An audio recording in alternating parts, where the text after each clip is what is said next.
Bonjour fidèles internautes, bonjour, je vous aime tous. Ezali Wabino Sephora Kings. Il y a Tindika TV, Mikolo pour la retrouver ngai na Tindika TV pour s'abonner et c'est juste bot beta Tindika TV pour cause d'informations ezali précises, réelles na Tindika TV. Je vous aime tous. Tindika TV, number one.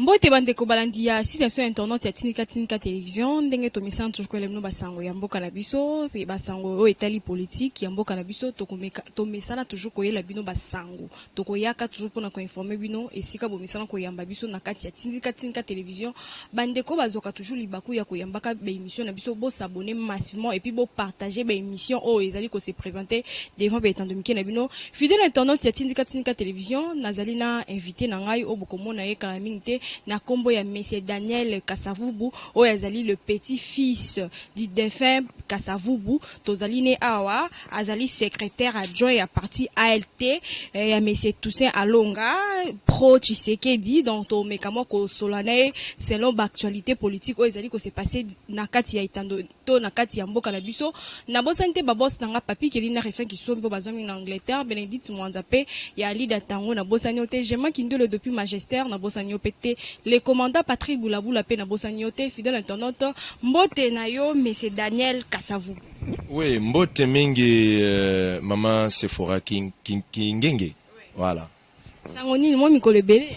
Oui, sangoza malamu nzambe azo batela biso tango tozana na pema na bomoi esengeli tozongisa lokumu epa na ye moko nzambe o akeli likolo pe na se na pesi mbote na président national il y a parti au ngana uti parti les transformateurs PLT mwana mboka Toussaint Alonga Likili na pesi mbote lisusu na ba cadre et militant nyonso éparpillé na ba fédération bisikaike à travers la République ainsi que na diaspora pour tozape na diaspora na pesi bango mbote mingi bongo na sukisi mbote mingi na balandi internet et pepe congolais nyonso.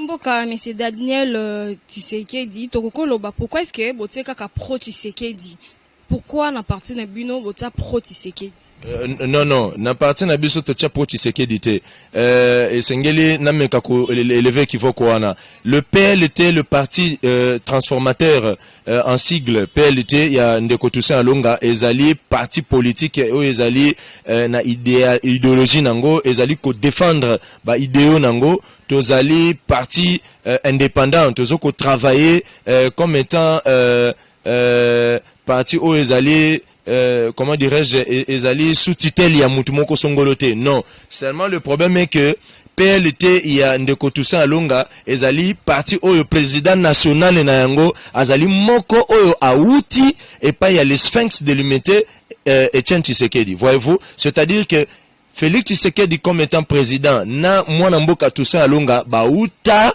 et pas il y a géniteur politique moko baza ba Tshisekediste. Voyez-vous? Alors, comme Tshisekedi le président azalaki candidat na biso na niveau ya élection il y a 2018, biso tozali parti indépendant, tozali ko soutenir mwana mboka Félix Tshisekedi, personne n'y a Félix Tshisekedi tozo ko soutenir yé quand de plaise na lo babongo, c'est pour ne pas dire que nous sommes na cash. Il y a une différence. Cash ezalaki ou eza composante moko politique et salamaki rien que pour les élections. Na moment où tozo lo belela, cash ezalaki pour na élection. Oh, élection c'est salami, élection c'est salama.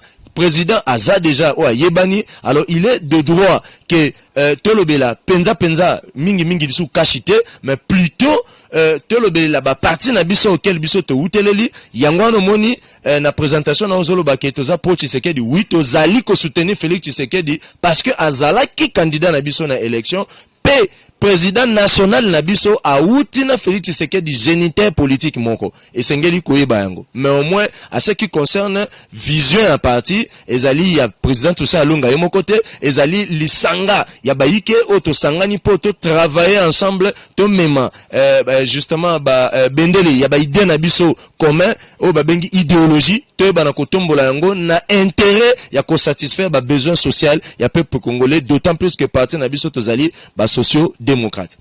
Monsieur Daniel Kasavu Butoki Maman Lombango tomonaki audience ya mwana mboka Vital Kamerhe et s'est présenté qui tolinga qui s'est présenté le vendredi 17 mais tomoni s'est présenté ba imbo comme tous bazali koloba ete azomi na hôpital misus babi a s'est présenté parce qu'azali na hôpital misus o azali na makala mazali na santé moko kolongono tito kozo mwa maloba par rapport nango.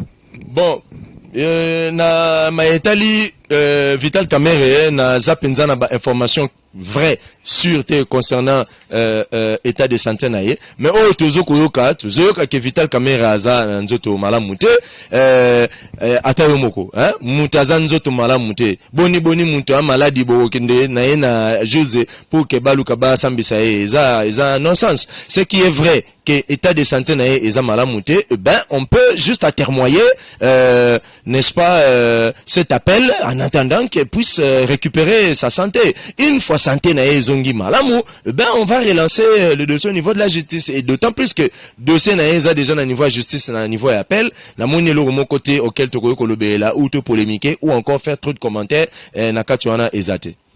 C'est Daniel au monde qui rentré parlementaire en dengue salamaki au yamba qui rentré parlementaire en ndeni et puis comme on a les sénateurs a vu Joseph Kabila ko sala entrée na parlement au yamba qui yango ndengini.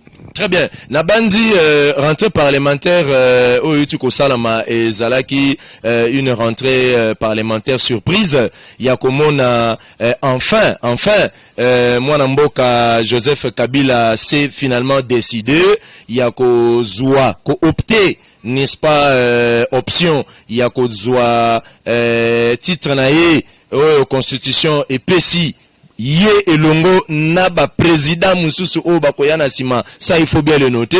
To le baté que sénateur avis ezali kaka o epesameli ye Joseph Kabila non ezali pona ba chef de l'état nyonso, c'est-à-dire que même Tshisekedi azali awa ce qui mandat na esile na kansabi pai o epesameli selon la constitution, il va regagner le Sénat pour que yepe akoma sénateur avis. Mais il faudrait relever quand même certaines quoique au salami na niveau il y a Sénat auquel nous avons, moi personnellement je n'engage pas peut-être le parti parce que je ne sais pas comment serait la position du parti, mais ici je parle moi en tant que Congolais, en tant que analyste par rapport à Bouye et Mwana Mboka, erreur protocolaire moko grave au Salamaki et pas Yandeko Alexis Tambo Mwamba et Zalaki quelque part moi forme il y a insulte, moi forme il y a moi dénigrement il y a peuple congolais. Madame, vous savez que c'est vrai que historiquement parlant nous reconnaissons beaucoup de choses à Joseph Kabila.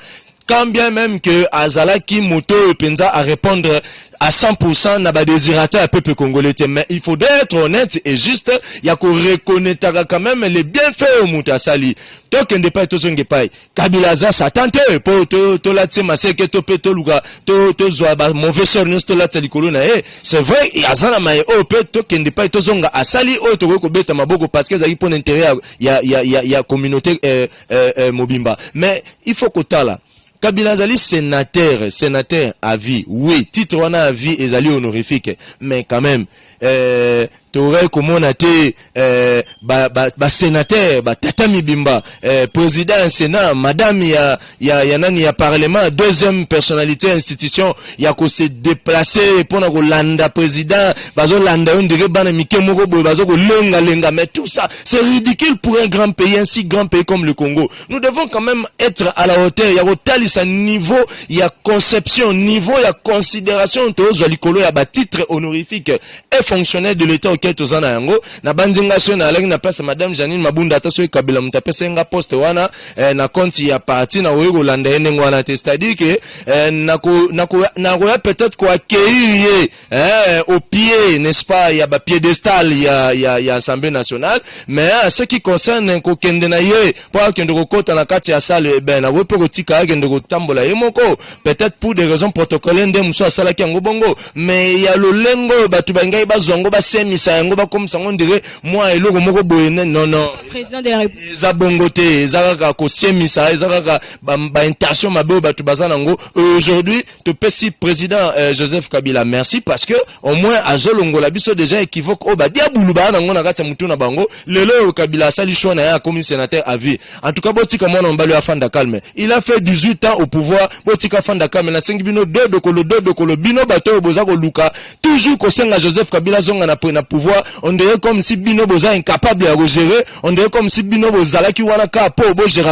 Vous êtes sans vision, sans idéologie, sans conception. En tout cas, je suis désolé. Laissez Kabila tranquillement. Il a fait son temps. Il a fait ce qu'il fallait. Akeko pona azala na un sénateur a vibo tika koluke la mwana mo bale angani makambo afanda na kimia po asalita na ye. Ya koluka ko rappeler azonga kana pouvoir ezali irresponsabilité.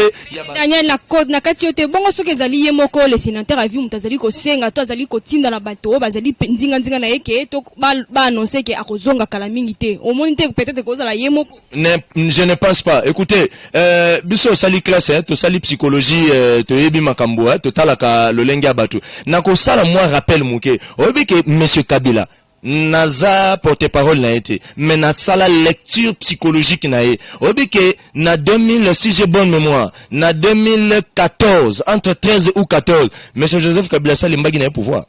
Asa lembagi na ye, même avant toute élection et à 2011. Azaki sous na posa ça sous makamba politique. Ce sont des gens qui sont tout autour de lui, ne bazalai ko excité, bazo tindikaye, kendeka comme si bango baza capable de gérer. Non, moi je crois que si Joseph Kabila avait besoin du pouvoir, à moi na mobalit. Ancien soldat Pélisus. Abanga na ngo po se manifester que ngana ozonga na pouvoir. Il le dit pas. Kabila avait bien dit.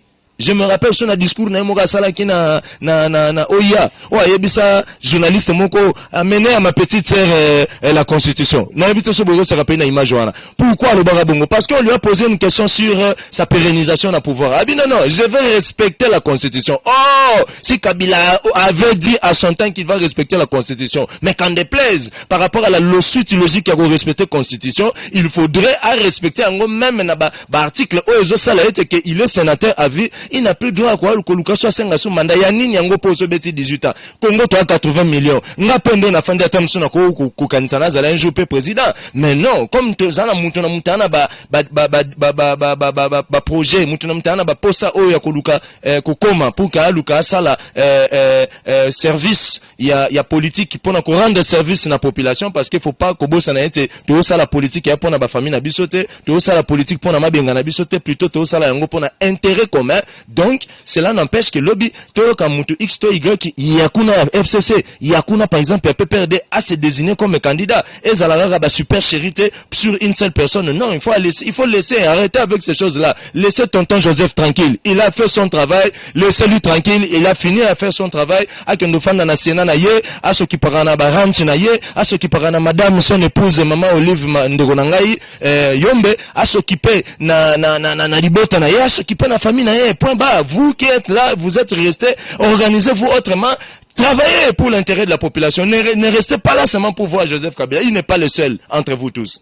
Mais c'est Daniel Kassavou, to le belapel ici sous mankambu ya politique, o ezali ya moi libumunde aussi ko loba politique eza karaté o ya nini eza pour le servir au peuple mais eza et o lobité parce que constate salama pe ba imboka to batebele ba ibi politique ya mboka na biso comme politique ya poche et comme ya libumu ya famille yo donc yo luka ozwa yo o détourner na ndenge na yo. Très bien. Otuninga question moko kitoko sona alaga tana kokana peso mela na plateau parce que soko tuni question na mutuna na ngoza simple yango moni parti les transformateurs et botami soko moni ngai Daniel Kassavubu na ndimi kozala na kati ya PLT na travailler na mwana mboka Toussaint Alonga c'est parce que je vis en Toussaint Alonga des valeurs morales à tout azimut. J'ai vu au sein de tous ses amis, cadres et militants ont tous en bango na kata pelte, bazo défendre ba idéaux, bazo défendre ba valeur morale. Ndengo moi na keko salie na bango, je pouvais aller aussi na ba parti mususu. Non, non, j'ai compris que ailleurs c'est pas ce que nous faisons chez au PLT. Kuna ezali la ventriotique, kuna ezali makamboli bumu politique. Oh, nous défendons des idéaux, nous défendons to fandi samina moboko ya idéal. Je vous ai dit, madame, que vous me présentez comme petit-fils du président. Mais je vous dis, je suis pas seulement le petit-fils du président biologiquement, mais je suis aussi l'un des dépositaires testamentaires d'un courant politique que je défends et je continue à défendre, que j'appelle le kassavoubisme. Je m'explique un peu de mots. Le kassavoubisme, c'est quoi? Je l'ai dit tantôt dans d'autres émissions. Le kassavoubisme, ce n'est que la bonne gouvernance. Nous parlerons de tous les chefs de l'État qui sont passés. Il n'y en aura qu'un seul qui a l'emblème, qui a le comment on appelle ça, na quitus, na réputation. Il y a bonne gouvernance, il y a bonne gestion. C'est Kassavoubou. Alors nous capitalisons, n'est-ce pas, cette façon de gérer les choses de la République. Neto sali yango courant politique to bengi le kassavoubisme, na eko sangisa yango na le tshisekedisme auquel j'appelle le tshisekedisme, c'est l'état de droit. Lorsque tu prends la bonne gouvernance qui est le kassavoubisme et le tshisekedisme qui est l'état de droit, au sali symbiose na yango et pesi o penaba bengara o balobakano servir la nation. Pourquoi? Parce que lorsque tu gères, tu ne gères pas pour toi, tu gères pour l'intérêt de la communauté. Lorsque tu gères, tu dois savoir que au cas où on commettre imprudence, il y a qu'au détourner mbongo ndeto zomona lelo, il y a qu'au sala ba vol illicite ndeto zomona lelo, yeba que état de droit et qu'on rattrape quel que soit le lenge ozali, que tu sois ministre ou pas, que tu sois fils de qui ou pas, tu seras interpellé par la justice parce que dans l'état de droit, nous voulons à ce que la justice soit indépendante et c'est là d'ailleurs même qui fait que la justice élève une nation. Et dès lors que la justice est indépendante et étamboano le lenge longobani, c'est à ce moment-là que nous aurons un état développé. Mabunda s'est remis à la confession religieuse sur les dossiers Malonda. Intervention par rapport. Bon, écoutez, moi je crois que ce qui, Madame Janine Mabunda, que j'ai vraiment beaucoup de respect à cette dame, c'est une brave et courageuse dame. Azali, moi si azo ça la fierté, il faut quand même reconnaître les gars qui ont vécu. Azo ça la fierté, il y a moisi nakati, il y a espace politique nabiso. Il y a gender, alors Essengeli qu'on comprendre pamba te. Mais moi je crois que d'un côté Nazolo Bakeza faut fouillant parce que cela revient de droit. Naye en tant que deuxième personnalité Oyo Azali ko Kumba Assemblée nationale o esangisi ba député oyo baza représentativité y a population dans son entièreté, le 450 ethnies et tribus, tous les 26 provinces basangani en 500 au sein de l'Assemblée nationale pour que balobe la kabiso peuple. Alors pourquoi yango, voilà pourquoi na bengi yango fofouya. Et de l'autre côté naza komona yango vraiment propreté parce que tala lelo le lengenini ba confession religieuse ba komi ko se comporter na habité ce qui ozaki na mutuna moko peut-être par rapport à ça, mais laisse-moi anticiper. Aujourd'hui nous voyons comment est-ce que une guerre et quand même na niveau ya basali ya nzambe ba tuoyo hier on a cru plutôt qu'ozala na estime likolo na bango ko croire au moins na bango, mais tala lelo à cause peut-être ya chop chop, à cause peut-être ya nzimbu, alors ezo sala ete soni to mona ba confession religieuse aujourd'hui église de réveil ba kabwani to mona lelo to mona ERC elle soni kafuta ERC tendance Albert Kankenza et le représentant actuel de deux prophètes de deux Kamba ozomona ke eza ba makamoko boy ba amalgame moko boy ba bitoto moko boy eza vraiment ridicule. Oh quelle bassene oh biso sengela ito monate. Nous maintenant la population nous posons la question, qu'est-ce qui se passe au juste na kata makamboana? Est-ce que za makambwa ya nzimbute? Est-ce que za makamba falanga tende ezobo mabatata? Daniel Kassavou na kasiote peut-être peut komona ba makambola nde gomo sala mana ba conflit ya komona basala nzambe ko sona bon ba makambwana e bouti to e bandi e pas madame Janine Mabunda mutasa azali cause na ngoto kokolo. Mais écoutez, oyokaki ndenge bazo ko bwaka na ba bal, c'est-à-dire que d'un côté bah, confession religieuse, bah, oh non, on a été reçu par la présidente de l'Assemblée. Oh non, on a fait ceci au nom de la présidente de l'Assemblée. Oh non, Tobaluka Giboye, oh, faut voir la présidente de l'Assemblée. Il y a pas qu'on a présidente de l'Assemblée, de son côté, il y a pas qu'on a Sasko bas le côté. Oh non, il y a un auteur le baquet, ce sont des faux fouillants. Et ça, bah, c'est vraiment c'est de n'importe quoi. Nous voulons une gestion transparente, nous voulons une gestion responsable. Donc on a posé à comment a mboketambola malam. Et puis d'ailleurs, toi qui ne pas tous on pas. Ce qui moutou en question, peuple lingi était. Pourquoi bozo créer kakaba consambile? Question on suna. Mais kasi je sens malonda. Ce qui comment on a mouton? Ressent malonda. Yende. Alors, on se pose maintenant la question. Au moment où marche au Tegoleka, les 13 IDPS avec alliés, au Elandaki Lamouka, au Elandaki MLC, et j'en passe, tous ces gens-là sont sortis, justement, c'était à cause Yagolubanini. Non, Naronsa Malonda. Pourquoi? Parce que nous demandons à ce qu'il faut qu'il y ait d'abord l'audit. Maman, il y a eu des millions qui sont sortis pour les élections. On se pose des questions. Allons-nous gérer le Congo toujours avec ce genre de dérapages? Des millions qui sont sortis. Et ces millions-là ont fait quoi? Est-ce qu'il ne faudrait pas quand même qu'on ait un audit? Qui a fait quoi? Mbongonini bobimisa et ça la penini. Non, il y a pas de données moutumongo ayibi mbonga détourné te pas zumbonga tient la poche. À qui n'a un peu qu'à bongo sans qui batu n'a quoi que ce soit. Et aujourd'hui, tu se retrouvé le but que sur un cycle électoral moussou. Tu as qu'un kiboudi non. Boulu et kewana, nous ne voulons plus ces choses-là. Il y a un zomona biso lelo bapel tête aux agos. Au 7 ans, tu as senga que population ou azali souverain primaire. Ou a pesa qu'à distribuer la gaba politique n'y a tout bas pouvoir. Après ça rabis au pouvoir, toujours sensibiliser le peuple à comprendre que 2023 si mayango izoya, il faut qu'on y ait banane yango sengeli bino faut pas savoir na bino et aussi toujours linga tocha misu na makambuya élection parce que c'est cette élection là ndezo memela rabiso ba complication belé et les exemples sont là. On a vu en 2006, en 2011, en 2018, c'est toujours la même chose. Quand il y a élection, les gens planifient. Quand il y a élection, les gens font des guerres, des conflits, tout ça. Mais jusqu'à quand ces choses-là doivent finir? Alors nous devons mettre vraiment le point sur les i, te rappeler tout le monde à l'ordre pour que demain, lorsqu'on a des élections, et des élections réellement démocratiques, transparentes et libres. Messieurs, parlons de l'état des droits. L'état des droits, tout le monde a mikolo, batu bazali ko karamaneti, to éviter ce torobenga ondengeni, to monipe, et comme il y a un DG, ya Ogefrem, basile ko kanga, mais de l'autre côté, monsieur bazolo ba été libéré, monsieur bazolo ba été azali encheminé, na makala. To koko zomwa malobanayo par rapport, il y a des tournements, oh, basili ko, lo ba été, les DG, ya Ogefrem, basili ko sala. Madame, oebi, état de droit auquel tozolo belela, oui. Nous parlons de l'état de droit na version ya Etienne Tshisekedi. Nous parlons l'état de droit na philosophie ya le sphinx de l'humanité. J'ai l'impression comme si c'est pas ça. Auto vivre les lots. Parce que comme on dit net moi théâtralisation mon robot. On interpelle quelqu'un et ça le canet moi makelele suite to goyokate. Après va relâcher. Suite to goyokate, ogi soit peut-être appelle outil quelque part et que salika moi blanchissement mon robot pampa o batiki mutuana. Mais finalement non madame, est-ce que vous savez que dans ce pays en 2000 si j'ai bonne mémoire ou rentrons après 97 musée obliga salaki pe état de droit sans qu'on l'explique dans le vrai sens. Il y a état de droit. Musée a arrêté des gens, vous savez. Azao sa blague te peruana boui bango.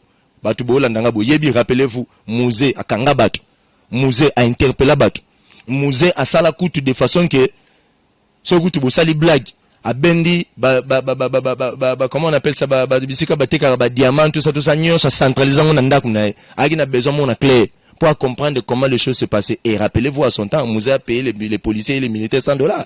Effectif à armée, matagi parce que batutu ba ka faire ali konda batu wa weli basanini, ba continue armée, mais aujourd'hui, c'est peut-être pas ce que nous voulons. Nous ne voulons pas théâtralisation à état de droit.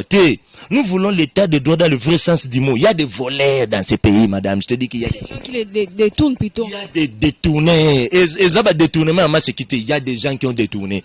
Ah ouais, ça va m'accompagner. Tu en as besoin de commander un état de droit en théâtralisation. Il y a que ceux qui interpellé au côté na fila justice bako lando malembe jusqu'à ce que bako déboucher vraiment na koluka ba démystifier le lengeni ni oyo détourné et puis ba tio na prison et non seulement bako tio na prison ba kanga biloko nyonso to yo sombi to pe ba compte na ba kanga yango ba zongisa yango au profit ya caisse à l'état pour que population se retrouve.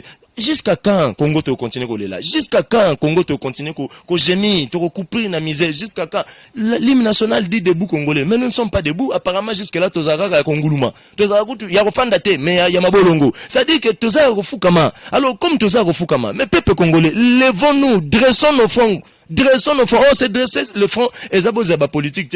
Le peuple se prend en charge lui-même lorsqu'il voit que non, il y a trop d'amalgame, il y a trop de désordre, il y a trop de toiboyi. On fait l'ensemble. Il y a groupe Mokoboy. Vous tapez le poing sur la table. Vous dites non, un ras-le-bol général pour que tout change, tout renverser, vapeur. Mais jusqu'à quand? Lorsque tu es na bamboka baninga, tu tambola ok ba Dubaï, ok ne moi katuba Chine, na kadro luka moi mike tout ça, ok na bamboka baninga na ba Congo Brazza partout Afrique du Sud du coup tu kolobate, mais ça ba poto, et ça bamboka moko boyo soko kei, ozoka nelenga ko fanda mais pourquoi pas au Congo? Talaka netika atana baso muto basale biso.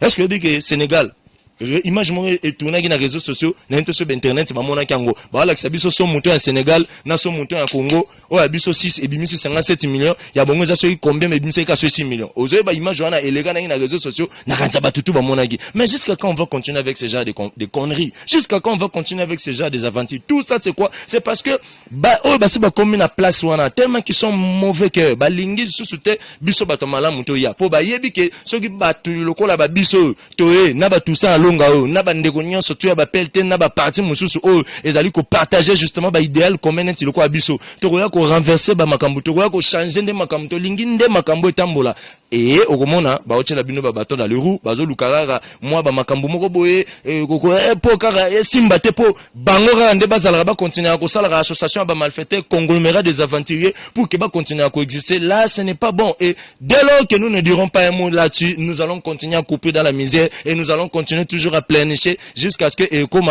Congo mboka mwana Étonnamment, on est basé comme ça. Apparemment, on est basé interpeller Batoiso comme Soutina Soukate, comme Souka dans la. Mais c'est ce que nous constatons. Il semblerait-il qu'un certain monsieur Foulani na linga otanga kombo te passé biso pa na biso na pelte to linga penza mingi penda otanga ba kombo batute et là moi esprit au présent na biso apesa biso discipline wana mais boyebi histoire ya ndeko ba oti ko interpeller lobi awa ce qui a société Songolo awa ba oti ko interpeller. Il semblerait-il que ba benga kiye et il semblerait-il toujours regarder ba réseaux sociaux ce qui peut fake news ce qui peut solo ezande bangonde faut pas confirmer biso que une partie ya mbongo babi il semblerait-il que ça ko na Tanzanie il semblerait-il que ça ko ndeko wapi so efutera soki basoda. Mais pourquoi bloquer bongo? C'est malheureux, c'est triste. Et lorsqu'on attrape quelqu'un comme ça dans le filet de la justice, vous voulez qu'on lit des douanes?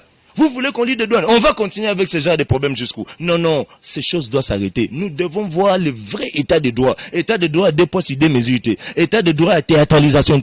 État de droit au coin affilé à justice, on t'arrête. Même qui que tu sois, bako zoyo, ba interpeller yo. C'est ce que nous luttons, nous voulons, parce que Bibezolo, c'est la justice qui élève une nation. Ce qui justice, ezoko, kendenandenge lengobanité. Nation, vous allez lever à ta soki mukete. Daniel, tobeta toto lobela pe moi lisolo ya insécurité ezali ko salama na ngambu ya ngumba Kinshasa awa esika tozali ba insécurité ba enlèvement ezali ko salama lokola na ngambu ya Lubumbashi pe ba enlèvement pe ba kokotela bato na bandaku ezali ko salama ka makasi phénomène wana omoni te ke ezali vraiment bien na koloba raisonnement na deux volets. D'un côté nazolo beza sabotage parce que c'est Félix Tshisekedi qui est au pouvoir. Parce que na kolobalanga ba makamusu te po na suscité d'intérêt, il y a guerre, il y a esprit na batute. Oyebi masolezo betam. Entre les gens du centre et les gens de l'ouest. Na lo bango na codé ba comprendre. C'est soit un sabotage, likola pouvoir ya mutu. Soit c'est l'irresponsabilité, il y a ba dirigeant, tant militaire que policier. Parce que c'est pas normal dans un pays où Nati Kinshasa. Avions-nous pas un commandant de la ville, général Kassou Moussa Nezani. Moussa Nezani. Azam Mountoua, coup de bureaucrate, lui, il doit être un homme de terrain. Il doit être tout le temps dans le terrain. Présence sur terrain va justement susciter. C'est vrai, coup de chapeau, naïe, des fois à Kitara. Tout le monde a Kitara. Au moins, la soka Kiti, a joué Yano. Maintenant, il y a Fandi à côté moi, oublié à côté moi parler. au moins dans Makambezo Salama. Donc moi je crois que l'insécurité au niveau ya mboka est comme un paroxysme et c'est très dangereux parce que to yebi makanisi impérialiste. Souci na bango ezali balkanisation. Bazo lukango na balolenge nyonso ba mekango na niveau ya libanda ba kokite. Bazo lukango na ba forme no so maintenant ba komi on dirait que luka ba tirer ficelle na niveau ya intérieur pour que na niveau ya kati tango ba ko réussir ko tia implosion na na ba ethnie ya Congo ndengo zo mona lelo. Nous condamnons avec toute la dernière énergie le PLT sur le tribalisme. Oh nous les Bakongo, oh nous les Balouba, surtout moi, je Zalaraso Bakoti Moutouna pouvoir, oh nous la communauté, ceux qui boudou, ceux qui denini, oh tu bouri biloko wana. Mouto aye na pouvoir, aye pour la mamba communauté, aye pour l'intérêt commun, yabatu nyonso. Restez là-bas au coin, avec votre coin là-bas. Restez là-bas. Boti kaya travailler pour l'intérêt batunyoso. Boti kaya ça la pour la batu. Boyate que nous, les représentants des Fulani, non, ces choses-là, nous ont créé les problèmes. Toi qui n'es pas, toi zonge pas. Non, le bel mamba tribalisme. Toi zonga batu, toi talasima, toi zonga batu. Kasavubu, il était le premier président de la République. Il est venu de l'Ouest. Or, l'Ouest, c'est les Kikongo. Donc, les Nekongo, bah, qui n'a pouvoir. Azaki pena ba yebatu. Mobutu est venu à un pouvoir, il était de l'Ouest. Non, du Nord. Azalaki, Aza, Nabatunaye, Père Tavaki Nabatunaye. Mouzé et Kabila, Joseph, Bazali, Batuya Est, Baye, Pe Bazaki Nabatunabango. Et ça y problème, t'es, Batu Bazaye ou les latés. C'est ça. Le loyo, Dieu est juste. Le Congo, c'est un état cartésien. Pourquoi? Parce que le Congo a 4 coins égaux. Tozamboka o babengi un état complet. Pourquoi? On a 4 langues nationales qui représentent 4 esprits. On a 4 esprits qui représentent 4 forces. Et na Katsuwana, on a les Congo, on a les Swahili, on a les Luba, on a les Lingala. Mais maintenant, bangonyo somi satu balekaki. C'est que des droits, après 60 ans, et tikalaki, esprit moko, esprit angonine, c'est Luba. Donc pourquoi faites-vous la fièvre parce que les Balouba sont au pouvoir? Soyez heureux parce que Moko, il y a esprit, il y a Congo. Et continue à pouvoir demain après Tshisekedi. Explication est zalate. Mukonga les gars, tout le monde est mambasalagi. To bête la game boko, tina moi lelo. Bonne gouvernance. To kanga bango kleboa. Voilà que tu montes ensemble zate. To yebi que c'est les Bakongo qui ont géré ce pays avec Kasavubu dans la transparence. Alagi mutu soka zui moi mpata. Akena ngona kota l'État l'air asilisi asenin. Azongi simbonga ngani ya l'État. Mutabongo nanto monyete. Félix Tshisekedi mekaki moi ko sala bomonaki. Et il avait fait le kassavoubisme. Et aujourd'hui, pourquoi les gens veulent en faire un problème? Tout un problème, un secret de polichinelle, parce qu'il y a un Moulouba. Non, nous devons être contents. Ce sont nos frères. Soutenons plutôt le chef de l'État, Félix Tshisekedi, parce qu'il est notre sang. Il est le nôtre. Il est l'un des esprits 4. Oh, et ça, l'État complet du Congo, qui est l'État cartésien.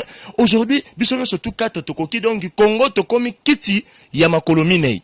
Liboso to alagi kiti ya lokolomi satu msiko ekomi 4 makolo telemi donc ce muta afandi convenablement. Donc ça dit que 60 ans après nous n'avons plus droit à l'erreur. Il faut maintenant Congo et fanda réellement sur ses assises pour que permettre biso na jours à venir tout le monde a un développement réel yamboka social ezwa ascendance nango pour que permettre biso tokende liboso. Comme on a souka émission ebiso pona to chité na mwa mutuna oyo mwa na mboka monsieur Daniel Kasavubu to lobela mwa enseignement na mboka na biso tozali komona tata ekola lobaki ete ba frais ya ba classe pona bana ba place mususu ekozala ofele mais okamo ba place mususu bana bazali ko futa classe bazali ko senga ba on a ba fourniture scolaire ba mambe belé ba université pe lisusu et koma motuya lokola likambo to koko zoma maloba par rapport ya enseignement ndenge ezali ko kende ndenge ezali ko tambola na bon, Nabandi, il y a Liboso Tozo féliciter le ministre et son adjoint na ba effort ba uti ko sala pona ko luka ko mema rentrée scolaire. D'abord, il y a Covid en action et celui de 2020-2021 où il y a très bientôt. Nous les encourageons. Mais tout ça, c'est dans la main de maître. Il y a Excellence, chef de l'État, Félix Tshisekedi, qui, dès son arrivée, il a demandé à ce que la gratuité de l'enseignement est à la réalité, est à la noteté. Nous le voyons. C'est vrai qu'il n'a pas de responsabilité, c'est pas battu Nyonso. Nyonso, t'es chef de l'État, les chefs de l'État donnent l'ordre. Mais vous, les autres là, le gouvernement, le premier ministre qui est toujours en inaction là, il est inactif là, et les membres du gouvernement, faites quelque chose. Faites quelque chose. Vous ne travaillez pas pour le FCC, le cash, vous travaillez pour l'intérêt de Congolais. Alors, lorsque vous mettez les batteries en marche pour l'intérêt à Congo, mais seulement, ce qui est vrai, que le niveau d'enseignement est trop bas. Trop bas. Le niveau de l'enseignement, il faut tout la vérité. Enseignement est bas. D'ailleurs, tu ngana habité. Obi diplôme au babi misoto ngana baptisant coronavirus. Examen d'état. Examen d'état. Ngana obi ngango diplôme coronavirus. C'est-à-dire qu'il y a diplôme on dit ba pesa ba tu ba pesa. Bon, écoutez, ya ngana bon, bu fande quarantaine na palais, bon, bozongi, bozora diplôme choyate, mais moi j'ai eu des gens qui ont travaillé, ils ont fait l'examen d'état cette année, ils ont vu comment les choses se sont passées. Bah le binini ono bana bazwa na ngata classe, bah fandi bazwa bagutu lora osalate, même dissertation bazwa bakokomate, etc. Mais au moins biloko wana ezaka pasi. Ceux qui te réformer enseignement, ceux qui te talient le paiement ya ba enseignant, parce que oui ba enseignant wana nga kutana ba mesi nga na ba mvula o na sina komi nango na kutana ba mesi nga na nzela. Oui que ba mesi ba changer rater, na to so remarquer lo quoi. Ba ronde ba banuna ate. Au moins mesi moi tant ça il y a 20 ans parce que on prof Misanzi. Oh comment ça va? Yo mon quand pourquoi? Parce que baza bateau nous devons beaucoup de respect pour na bango. Biso sunde to comme le nde to za. So ba enseignant na ba l'accent biso les ABCDT. Nde to za nde to za boité. Donc il faut qu'on pense na ko bongisana nous politique, il y a paiement salaire salarial, il y a ba travailler, il y a ba enseignant. Ceux qui va fouti bango malamu ba ko luka ba mema enseignement ya qualité et puis sanction et gozala que monta ko banga même corruption pour ebike na touchaka déjà $400 so na meki ko sala vanti baradie kombo nanga esili nake lubo ku donc et zala pas mingi donc to senge réhabilitation et enseignement bacha misu na salaire ba monsieur bacha misu na ko koluka kotala lolenge nini enseignement na biso sengeli etambola pour que lobe to meka ko zongi sa niveau ya enseignement na biso bipa ezalaki parce que eza vraiment na se ya osakanate. Et de la tournote comme vraiment na suka moi na mboka monsieur Daniel Kasavubu maloba suka et pana. Na bandi topesi merci mingi na Tindika TV o ezali chaîne monene ya YouTube o epesi confiance na leader na bango Daniel Kasavubu. Merci mingi na bai o nyoso bakolanda biso bayo babeti libaku buta maloba o ebimaki na kati ya etando eke o ebi to lobaka na lisese monoko ezanga makolo kase beta kapeli baku soki beta ki libaku bipai bofandi bozwami bokolimbisa me kasi o tozolo ba ezaka to linga to sembola bosolo po to mema mboka na biso ekende de l'avant parce que nous militons dans la politique c'est pas pour nous militons justement parce que to lingi changement et ce changement là eza changement ya théâtre te eza changement ya lisapote mais eza changement en réalité ou ko permettre biso to kende vraiment liboso Congo enfin et mata et kende likolo to mon appel lobby monta uti libanda ko boka ngunda na Congo to koma kunat et ça bien. Merci fidèle internaute comme vraiment na suka mais c'est Daniel Kasavubu pour na badonza pour ça au contact non to éviter so bon sandeni. Oui contact nanga yebani nazali leader politique nazali secrétaire national adjoint chargé à communication ya parti monene ya mwana mboka tout ça longa PLT tozwami na croisement avenue Victoire na Chaba bomona wana bacha PLT o azinza mposa komona nga ko ya kokutana biso chaque mercredi to sangana kawana en tant que leader politique to tambola sur la main de maître ya mwana mboka tout ça longa zoko kembisa biso idéologie à parti pour na numéro contact ba o bali ko luka ko solalanga privé to pe ko luka ko développer to enrichir makanisi biso za bata ko fingate to la nouvelle génération la nouvelle classe politique o linga et même changement numéro na ngeza plus 243 90 606 777 1 na bandeli plus 243 90 606 777 1 o ali ko contacter pour to meka ko développer na kanisa et ko sala esengo mingi tika ete nzamba pambola biso na mabota bipa tozwami pa pambola mboka na biso Congo koleka bamboka nyoso. Merci. Merci fidèle internaute ezalaki monsieur Daniel Kasavubu bino mongo yoki ndenga miko sala mwa ba éclaircissement par rapport ya makambo susu na bosani te pe ba remerciement belé na Biumbu yu azalaki wana assuré na sima caméra na bosani pe te mama botanga passer sa dandu donc fidèle internaute ba ndeko bolinga nga pe bolinga nga te bozala toujours on a branché pour na koyamba ba information na biso na kati ya Tindika télévision to mona na mbala sima to lobi ciao.